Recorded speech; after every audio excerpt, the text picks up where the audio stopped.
That's right. I am the Scottsdale Matchmaker. That's right. Tell us a little more about what you do. Yeah, so it's in the title. My goal is to help people skip the line and to help them understand really what matters today when it comes to dating and connection and relationships. And so I help people with everything from online dating to actually physically matching them together, to helping them understand how they're presenting themselves to the world and everything in between. Are you even helping them go as far as like planning the date? Or... Absolutely, yes. Actually, I just texted my client this morning where I'm like, here are 5 locations. Go for it. Pick one and set the tone. Now, would that be to a man or to a woman? Either one. Case? Either one. Yeah. Yep. I help both men and women. Okay. Yes. In this case, was it a guy, though? It was a guy. Yeah, yes. Okay. You figured.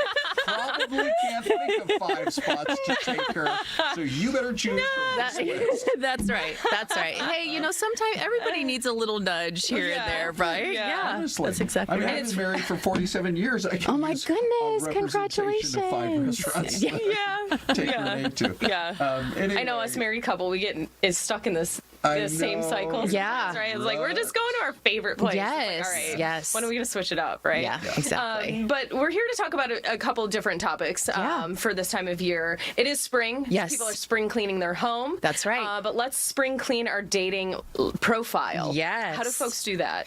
Well, it's, I think that people, when they create their online dating profile, they go off of just kind of what they've got in the moment. Because usually when people are like, okay, I'm going to online date, they're so quick to create the profile because they just want to get to the matches. They just want to get to swiping. When really it should be the opposite. You should be putting a lot of thought and time into creating your profile, because if you think about it, you're trying to make a great first impression. So that all starts with photos.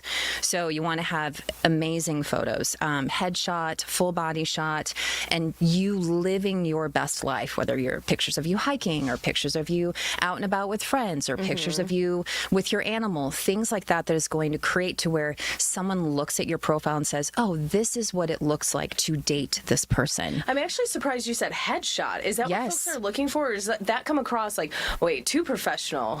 Well, if you think about it, so body language, when it comes to when you're trying, that's a first impression. So when you think about a headshot, there's been a lot of science that's been research about what makes a great first impression for an online dating profile. So if you have a headshot, it's not necessarily a professional headshot. So you do not want to be wearing a blazer with the blue background. It's you out and about living your best life when you're just looking at the camera and you're relaxed and you're smiling. No smolder faces, please, ladies. No smolder faces. None of that. Okay. What's a smolder face? Well, like kind of. Yeah. Like, That's exactly right. I don't know. It's smolder face. What we used to call the come hither look. Yes, that's exactly like right. A little bit of sensuality. Yes. Like, leave that behind. Yes. Okay. And that goes true for gentlemen, too. So you want to be looking at the camera. Sometimes your head tilted a little bit to the side with just a smile so that you appear warm and welcoming. That's right. Got it. That's okay. right. All right. Yeah. So first step. Clean up that profile. Clean up the profile. Okay. Yes. Second step would be to make sure and answer the prompts, and you want to answer them in a way that makes someone look at them and read them and be like, oh, that's really interesting. And it opens the conversation to where, let's just say you answer prompt, there is one that says 2 truths and a lie. So you want to be really creative if you want to put 2 truths and a lie so that it entices the person to try to guess, because everyone likes games a little bit, right? So a guessing game where it's like, okay, I wonder which one of these things is true. So you want to answer prompts in a way that's going to prompt somebody to reach out to you or find some similarities, especially when it comes to things that you're looking for, and someone have some similarities of, so that you can make those connections in the DMs. Okay, so a good first step, clean up the profile. Yep. There you go. But after we have done that, we found a match, we're now dating. What are the 4 C's that are critical to dating? Okay, great. So the first one is clarity. Not only clarity of what you're looking for, but making sure that you're dating other people that have the same clarity. So people that are saying, I don't know, let's just see where this goes, or I'm not too sure what I'm looking for. pay attention to what people say. So if you're dating with intent and you have clarity of what it is that you're looking for, make sure and date the other person has the same amount of clarity. The second is communication. So if you're ever confused in getting to know somebody, that is a good indicator that they are not communicating with you well. So you want somebody that's not only going to communicate with you about setting up the date, but communicating about their thoughts, their feelings, their emotions, so that you're not leaving guessing and that you're living in a high anxiety. The third is making sure that you have capacity. So capacity is, a lot of people like the idea of dating, but yet when they go out there and they start dating, they feel that, okay, well, maybe this isn't what I want. Maybe I don't have time for this, because dating does take a certain amount of time, effort. And so if you're showing up in a way where the other person is not showing up, that is also a great indicator in which you probably should move on. Should rethink. Yes. Can you tell in the first date, or even B, in the first, 30 minutes of a date, whether it's going to work or not? That's a really great question. In fact, I have that a lot with people where they tell me, they're like, oh, I just know within the first 5 minutes. Wow. I just know within the first 10 minutes. Okay. And I push back on that. Okay. I think that if you think about a first date, you are two complete strangers. And so even if you're chatting a little bit online, you're complete strangers, so there's nerves. You have created a story in your head of who this person might be. When you bring two people together, everybody has their walls up. Everybody is looking for everything wrong, not looking for things that could possibly be right. Because people claim that their time is valuable, and I got to make sure and just figure it all out so I can move on to the next. You cannot figure anybody out in the first 30 minutes.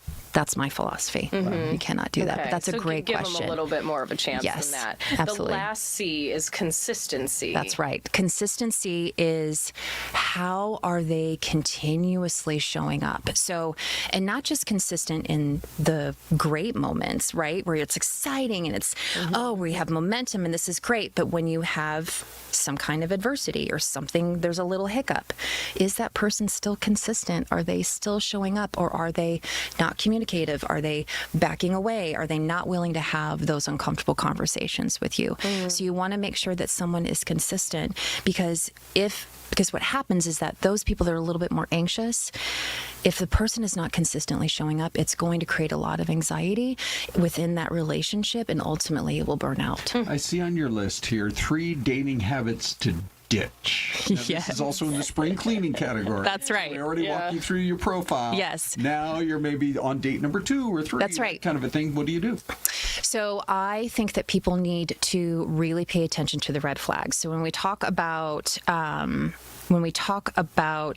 spring, high chemistry, low compatibility. So people automatically say to themselves, oh my gosh, the chemistry was great.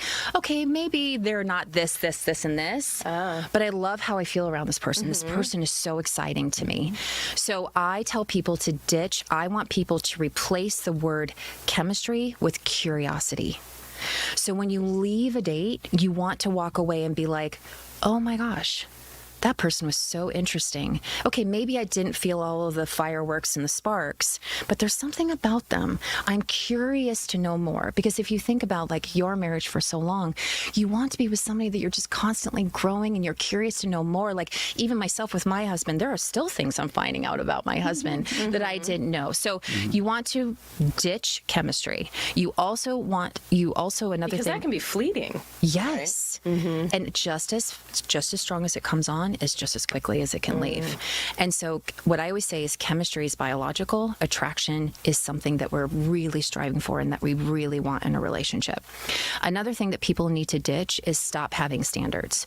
And we have about 2 minutes left. Yes. So having standards is really important, especially if you're dating with intent. You want to make sure and have a certain amount of standards. So how the other person is showing up, how, the things that you are looking for, but understand that there is a difference between having standards and settling. Yeah. Yeah. Settling is somebody that can't fulfill your needs, right? So you want to make sure and have standards in which that person can fulfill your needs. And if they're not, then you absolutely need to move on. All right. And we talked about like the first 5 minutes. You're not really like, I know it's not going to work. But right, as you mentioned, it could be some awkwardness, nerves, like the first date, right? Yes. So if folks are on that first date, what are some big no's? Big no's. So don't date for potential. So on that first date, pay attention to how they're showing up, how are they speaking, how are they really making you feel. So there's two things I always want people to pay attention to. First thing is, how did this person make you feel in the presence, and do you like that version of yourself that comes out? That should be the only thing that you're truly paying attention to on a first date. Even if the other person is nervous and you're nervous, give it some time. Allow it to grow over time. Because if you're just automatically making that assumption based off of whether or not that person is making you feel needed or not needed within the first date, that's just, again, you're a complete stranger. So how is a stranger supposed to make you feel a certain way other than your version that comes out around that person? That is really the thing that you should be paying attention to the most. Okay. Yeah. Scottsdale Matchmaker.com. Yes. That's how people can find you. Yes. This has been a wealth of info. Yeah, it really has. Interesting. And you're on Instagram as well, you said? Yes, Instagram and TikTok, Cat Cantrill. Okay. Yep. Perfect. Okay. Thank you, Thank you, Kat. Kat. Thanks, guys. Just like that, we That was a lot of good wrap stuff in there. up. We could have gone for another half I got hour, more right? questions. Yeah, Just hang on. We'll stay right here till tomorrow. Okay. There you go. All right. Thanks again, Kat. There's Ohio. And thanks, everybody, for watching today. We'll be back tomorrow.